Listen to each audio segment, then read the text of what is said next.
right, Plato's this or that. Zebekiko or Kasaposerviko? Zebekiko. Yaya's cooking or mom's cooking? Mom's cooking. Choriatiki or dolmades? Choriatiki. Clarina or drums? Drums. Name day or birthday? Name day. Mitropanos or Argyros? Mitropanos. Okay, yeah. We like the old fashioned. Yeah. So today we have a very special guest. We have Anula, my very, very best friend. Anula! Thank you for having me. Of course. So I want you to finish this statement. Growing up Greek means you always have to... That's a tough question. It is, isn't it? Growing up Greek means you always have to... Have to... Keep feta on your pocket? Oh, that's cute. No, I think, man, I love feta. I know. That is totally you. Right? It is. I'm a MILF. You're the cutest MILF ever. No, I think growing up Greek means to preserve your culture, your language, going to Greece, reconnecting with family, having a love of the arts, the history. It's all of it. Yeah, it is. It's very special. So, Anulamo. Yeah. You grew up in New Jersey. I did. And I grew up in New York. Yes. But I've also lived pretty much in every tri-state area, right? And I've lived in the Midwest. I've lived in South Florida. I've lived in California. So I can tell the differences between the Greek heritage and the Greek Americans. Yes. I also lived in Long Island. Right. So New York Greek is different from a Long Island Greek. Astoria Greek different from a Jersey Greek. Right. Different from a Chi-Town, Chicago Greek, like Florida Greek, California Greek. It's all different types of Greek Americans. Why do you think that is? I think it depends where you're from in Greece. They may have different traditions. I also think that maybe if you live in a more rural area, there may not be access to a Greek church, so that you're kind of losing the language a little bit. Maybe they're not as Greek. Maybe they're a little bit more Americanized. You know, I think even going from like North Jersey to South Jersey, there's a little bit of a difference. It could be even accents. You know, someone who talks in Greek that is from Chicago talks differently than someone from New York. You're right. Because at the same time, Astoria Greeks are so Greek and so heavy with like Queens in general. Yeah. Right? Because I grew up having Greek flags everywhere and I wasn't raised that way. I just wanted to. I feel like because so many Greeks moved to a certain area, they just, you know, they had their bakery, the schools, you're exposed to that cultural background that like you kind of like had to speak the language, you know, It's and true. it made you want to learn more about the culture. Yeah, because the more south you keep going or the further you go from Astoria, the further I feel the heritage gets, or it kind of loses itself. I don't know. But that's so strange because Long Island Greeks, they don't dance Greek, they don't speak Greek. Not everyone. Yeah. You know, I'm generalizing here, but I noticed like I grew up in Queens, how everyone has a Greek flag in their car. Yeah. Everyone like ego milao linika etsi, and then you go down to Long Island, ego milao linika etsi. Yeah, it's a little bit more spasta. Yeah. And people make fun of my accent sometimes, but εγώ νομίζω έχω πολύ καλό Kali.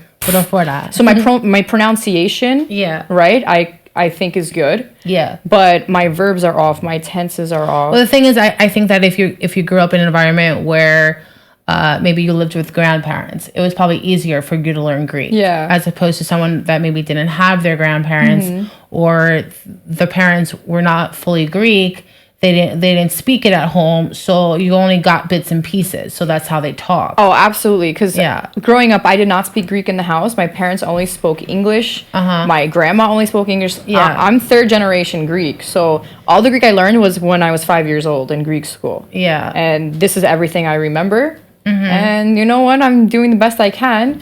So that's all you That's all you can do is your best. Yeah, I tried my best. So, but I want to keep the culture alive. Are you first generation, second, third? No, I'm first. Oh, damn, Manula mo. Yeah, You're yeah. First. Yeah, because my mom came here when she was young. She was like 10. Okay. She never lost the accent. She still speaks with a Greek accent. And my dad was 23. And they actually met at church. That was the thing back then. Like, you were set up through the church festival. And like YAL. Stop it. In Jersey, that is. I don't know how it was in New York, but that's how a lot of the couples met. That's different. Everything is different in different states. Yeah. Because in New York Greeks, we don't do that. You go to the priest and you ask the priest to go and do a little blessing for you. Oh, really? Yeah, and the priest goes and finds you someone. So where you're from in Jersey, that's how it was. Festival. Yeah, that's how it was back in I guess the 70s and 80s. That's kind of like how everyone like met, and then they had YAL, so they like went on trips together. Okay, that's true too. With all like the surrounding churches. I feel like wherever there was a church, there was a congregation of Greeks. Yes. And did you go to Greek school? I did. Was it like a Saturday school or Monday through Friday? So it was Monday through Friday. I did kindergarten through 8th grade. And actually the Greek school in the Church of the Ascension in Fairview, New Jersey, they go up to high school. They're the only Greek school in New Jersey that go up to high school. Really? Oh, wow. Yeah. Yeah, I know St. D's in Astoria, a lot of kids that went there. So, yeah. I think that's really nice that there are day schools and then you get to choose if you want the day or the Monday through Friday. Yeah. I mean, it was an afternoon school, so it was like twice a week. Oh, it was twice a week for you. Oh. From like 3:30 to 5:30. Oh, so that's different. Yeah. So you didn't go to the time that I went to. No, because like in New Jersey, like they don't have like an all-day Greek school. Okay. It just most of the majority of basically all of the churches in Jersey have like 2 days a week or 1 day a week or a Saturday or something. So did your classmates listen to the teacher or throw spitballs? They definitely threw spitballs, the boys. In Greek school and in Sunday school, for sure. Why do the Greek kids do this? They're always so rambunctious. Probably because they were bored. They didn't want to like learn about like the history or the geography of things. They were. Why? These poor Greek teachers, what we put them through. I know, I felt bad for them. Yeah. Well, I want to talk about how we met. Okay. How do we meet? Well, we met through the Miss Greek Independence pageant. Yes, you were Miss Sparti. I was. Yeah, and I was Miss Gassos. Miss Gassos. Yeah, because I have my mom asked me, she's like, Athena, you're both half from Athens and you're half from Gassos. Yeah. And nobody really knows Gassos. Yeah. Because it's such a small little island. There's only 1,000 people on it, but it's so beautiful and it's so nice to be such a quaint little village. Yeah. And I was like, no, I want to be Miss Gassos. I want to represent my little island so people know about it. And that was back in 2006. A long time ago. 18 years ago. Whoa. Are you sure 2006? Because I was only 16. Yeah, you were one of the youngest competitors. Oh, yeah. Yeah. Yeah. That's true. Wow, that was a long time ago. Yeah. Man, those F zones. Wow. They were very tall, to say the least. All the Greek pageant girls would always look at the F zones because the F zones, you call them Solia? No, F zones. The F zones, they'd all come from Greece, and then all the pageant girls would be so excited to see all the F zones. Yeah, but then all the F zones were like staring at all the girls, like, oh, which one is mine or whatever. They were like trying to figure out like who to choose. I know, and then all the girls found out, be like, Nico was with me last night. Nico was with me 2 nights ago. What? That's my Nico. No, that's my Nico. And they're all fighting over which F zone is theirs. Yeah. They would usually go after the ones that were from like that specific island. Like if they were like, let's say Miss Kriti, they would go for the guy that was from Kriti, you know? And then I remember we'd go to Plato's and then we go to Caprice, and then in Plato's the one guy would be with one girl, and then they go to Caprice and then go be with another one. They were horrible. They were so bad. I remember one of them asked me, he's like, oh, τι κάνεις μετά από εδώ? And I was like, I'm going to sleep. Είναι 3 ώρα το πρωί. He goes, πρέπει να πας στο ξενοδοχείο μου. I was like, τι λες, είμαι 16 χρονών. Yeah, a lot of them were πολύ gross. μεγάλη. A lot of them were gross. It was so bad. I told him I'm 18. He said I'm too old. That's horrible. Bro, that was crazy. Remember, That's bad. You got me in the clubs because I was too young. Yeah, I always got everyone. You always into all the got clubs. me in. And Plato's was great. Yeah, I had those connections. You're one of the few people who actually know my mom and my yaya. Yeah. How would you describe them?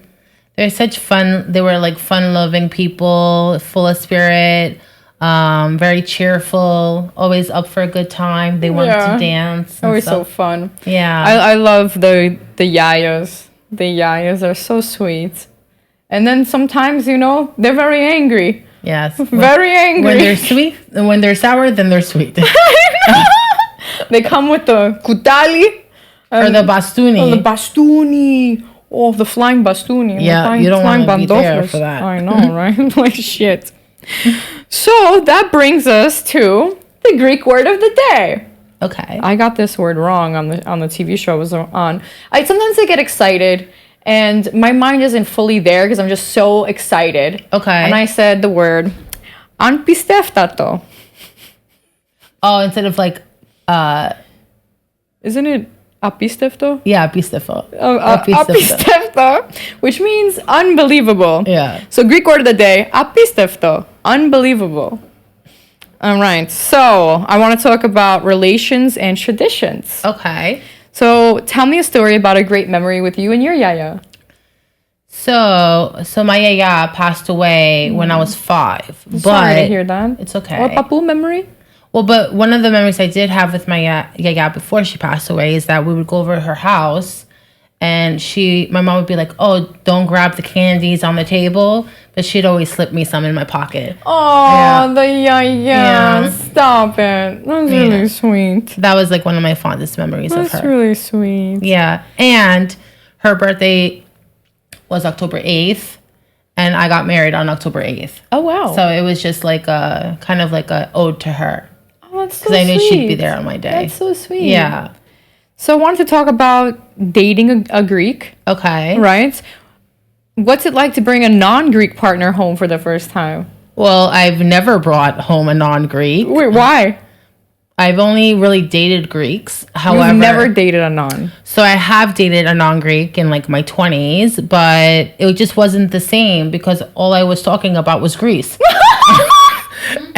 and being Greek. So like they got tired of me. That's what my friends say. That's what my ex told me. Yeah. My ex, he wasn't Greek. Yeah. He said the same thing. He said, all you do is talk about being Greek and Greek. You know what it is? It's because when you speak the language, you kind of like go back and forth with the language. So like if you're like say you're going on a date with some Italian guy or Spanish or whatever, like you want to be able to talk freely, but you can't talk in both languages.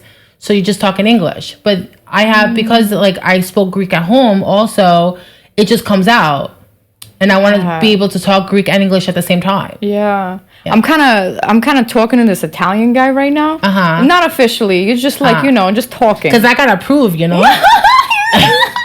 bodyguard has to approve. I know. Well, it's just talking, a little flirt here, a little flirt there. But he's like, we went out to eat and I got a spanakopita and he tried it. And he pronounced the word spanakopita so well. Ooh. I know. That's what I said. I was like, ooh, say that again. They say that like most Italians are really Greek. Yeah. Because a lot of them are from Sicily and part of Sicily. There still is a Greek community still in Sicily. Yeah. Called like Magna Graecia. Ooh. So there's a lot of Korea that have Greek names influenced in Sicily. Ooh. So they say a lot of Italian Sicilians are actually Greek. Okay. Yeah. Yeah. I love when people speak Greek to me. I'm like, oof. Say it again. Sexy. Say it again. I know. The only accent I don't mind is a Greek one. Otherwise, I love the Greek accent. That's the only one that I like. Like the other ones I find annoying. And I love the Greek accent when they try to talk in English. Yeah. I think it looks so cute. Yeah. It is really cute. I just find it so cute. It is really cute. Like, I don't mind, like, in a partner, I'm saying. Yeah. Like, I don't mind accents at all. Like, accents are nice. Right. So I like someone else's accent. But, like, for me, as a partner, if they're going to have an accent, the only accent I want them to have is going to be Greek. Oh, yeah. Or a New York accent. Yeah, okay. Yeah. A little Brooklyn. Yeah, I like that. Yeah. Because I'm from Queens, so.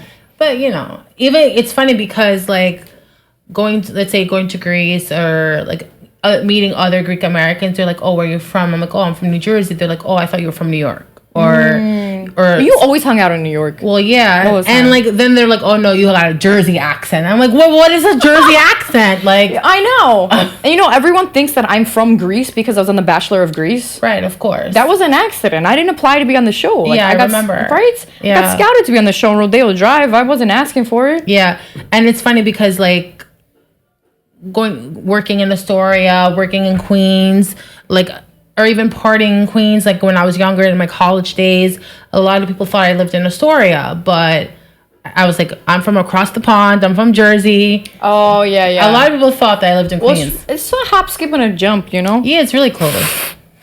All right, so let's see.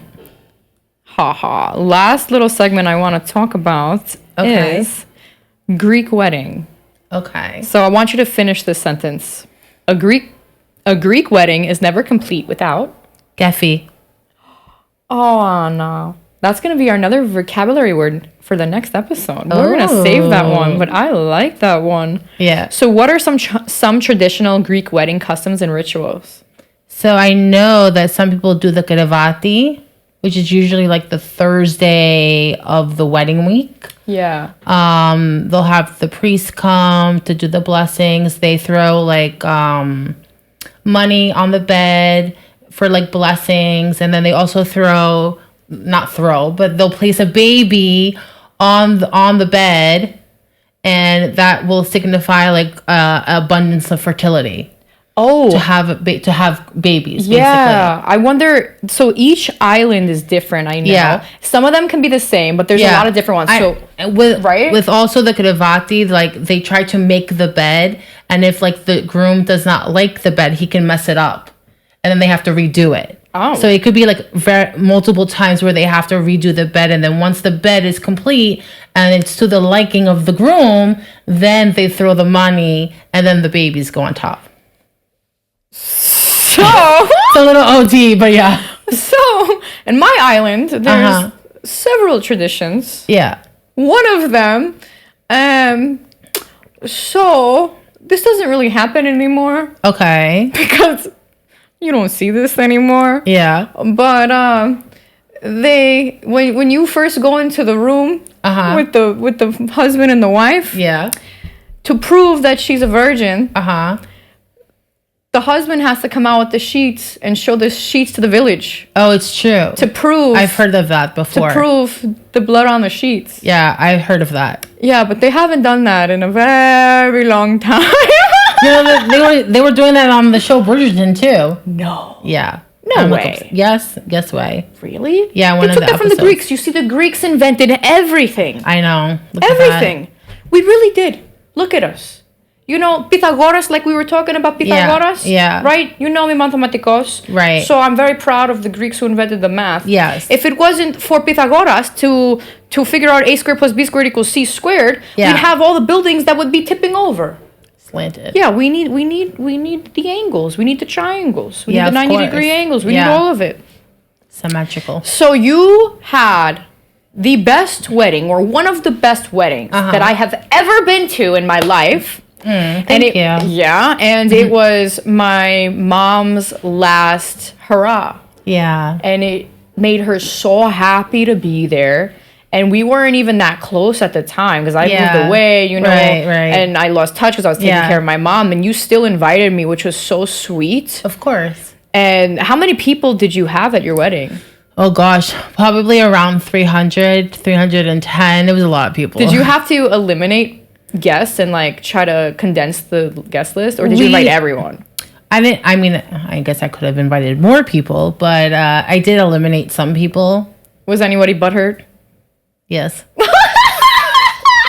How did you deal with that? Fai fetamo. Yeah, I just didn't respond. Because I'm sure that planning a wedding like this, because you have it's really hard, especially when you know a lot of people, like who really to invite. I feel like in hindsight, I probably would not have invited like maybe certain work colleagues. But still, it's still really difficult to make everyone happy. It is. It is. And no one's ever happy. I know a girl who at her bridal shower, she got jumped by her cousin. Oh wow. Oh no, it's not. We don't play like that. How crazy is that? Yeah. Like the Greeks really get very like Sensitive, emotional for sure. passionate. We're passionate. No, I invited the people who were very close to me in Yorga and that I felt like wanted to be there for the right reasons. So were people like fighting at all over who gets to pick out your dress, who gets to go with you places, who gets to choose the invitations? And no, not really. I mean, my mom kind of like was like a momzilla, I would say. Because she loves you so much. Yes. No, but she definitely wanted the best for me. And I feel like I am very fortunate to have parents that like were able to, take care of a lot of the cost because weddings are very expensive. Especially even yours. more expensive now. No. As I want to talk about New Jersey wedding. Yeah. Because nobody understands. No one understands. They don't understand. Because I was engaged before. Right. So I was looking all over Timbuktu for the perfect spot. I went to Florida. I went to New York. I went to New Jersey. I went to Chicago. Right. Even in Greece. Yeah. There is nobody that does a wedding like New Jersey. Nobody. Yeah. And I have witnessed that. Yeah. I mean, our venue was immaculate. No. Just the ambiance. It's not just that. Uh-huh. It's the food. Oh, yeah. I was getting to that. The food was amazing. That's number one over the ambiance. Yeah. Well, yeah. I mean, the two things I wanted for the wedding was the kefi and the food. Because if you got good music and food, these people are going to be dancing and eating all night. What I said, what I want for my wedding. If my guests are not rolling out the door because they have been so stuffed, right? I don't want the wedding. Well, I told like my friends and coworkers like don't eat the day before because you have to come hungry. Yeah, do not eat because I'm gonna name drop. But the Venetian has the best food ever. Yeah, and we had a whole cocktail room. Yeah. With anything you could have imagined. Yeah. It was crazy. No, so I want to explain the cocktail hour to people who don't understand. Yeah, I feel like people who are not from like New Jersey don't understand. No one knows. Yeah. No one knows. And right. Because a lot of people haven't been around or been exposed to this. Yeah. I would have never known if it wasn't for you. Yeah. But I think it's also customary in New Jersey because I've compared everything to your wedding. And I would ask, do you have this, and that? And they'd be like, no. But then some places try to match yours. Yeah. And I did a taste test, did not match. Like they have lobster tails, right. all kinds of meats. The cocktail hour has so much food. It's never ending. I mean, of course, it's like the package you pick. So obviously, we picked the best package. Yeah, but people don't even offer that. Yeah, the fact that it's offered. You ever watch I Love Lucy? Yeah. And you know the band when she's doing the chocolates and how the chocolates are never ending? The chocolates in her mouth? That's exactly what the wedding is like. It just keeps going. You're done? You think you're done? Speed it up, oh! I'm like more and more and more. And it made me so happy. It made my mom so happy. We're all cotton candy here, cotton candy there. And then when you think that there's no more food, there's more! There's more, There's more because they have the late night snack. Yes. Then there's a late night snack. Yes. Then there's food on the way out. There's coffee. There's donuts. And then there's doggy bags. Yeah. You could take it to go. Yeah. It's crazy. Mm-hmm. It's crazy. It's so crazy. I just think I love it. No, I definitely think that the food is on par. Yeah. It was amazing, and that like everyone left satisfied. And what I do have to say is that it's worth every penny because they think, you're paying for it. Not exactly. Their smallest package is still really expensive. Right. I'm sorry. Their smallest package is still a lot of food. Mm-hmm. So the cheapest possible, they still give you a lot. You went above and beyond. Well, yeah. You know, you went like. Well, my mom was like, go big or go home. So she wanted the best for me and for the wedding and for everything. And you know, I can't complain. But you can easily go to, like, let's say, a super expensive place in Manhattan and not get the same price and not get any of that. Right. And the quality of food is shit. Correct. Exactly. So you take the cake, man. Thanks. Yeah, it was really good. So, Anulamu. Yes. I don't even know where to begin, but what is your favorite Greek festival in the tri-state area? Mine. Really? My church. Mine is mine too. Yeah. Yeah, poor Jeff. Like, you know what it is? Like, I volunteer at my church, and I love to give back to the community. Me too, yeah. And I think, like, our stand, we do, like, the frappes, and we have a little cotton candy stand. And I just love helping out with my cousin, with my best friend. Sweet. And it's nice to see everyone because we're, like, a very tight-knit community. It's so sweet. So I moved to Long Island for college. I'm born and raised in Queens, New York. Yeah. And moved to Long Island, Port Jefferson. So Port Jeff was my church. Yeah, and I always volunteer every year. Yeah. And it's so funny because I would, like, give the food, and then I'd go volunteer. Give the food, go volunteer. Yeah. And that made no sense. I would volunteer, I'd make the food, I'd give the food, and then I would go dance. I was like, maybe you would go dance. Dance. So yeah, I would go dance. You'll be multitasking. It was just so hard. How could you play this beautiful Tsámiko? Or Casapico? Or Casaposervico? Or Zembetico? Every time I hear an Icariotico, anywhere, or Susa, anywhere I go, the first thing I think of is you. Oh... I love you. Yeah. Thank you, Anula. Literally at my festival, even at a wedding, where we went to a baby shower recently, and they were playing Icariotico, and I was like, I wish Athena was here. Oh, I love you. No. You know me. So to close this episode, okay, we're proud Greek Americans, and I want to give you this Greek American pin. Oh my God. Thank you so much. It's so pretty, guys. Yeah, it has a Greek flag and an American flag. Because I'm proud to be both. Yeah, they made me wear this in Greek school. Us too. Oh, you too? We had to march with the little pins right here. It's so sweet. Represent. Yeah. Thanks so much for coming today, Anula. Thank you for having me. Yes. So nice to see you. You too, man. I freaking love this episode. Thank you guys so much for watching. If you like this episode, make sure to hit that subscribe button, hit that like button, and comment down below. Where's your favorite Greek festival? Bye.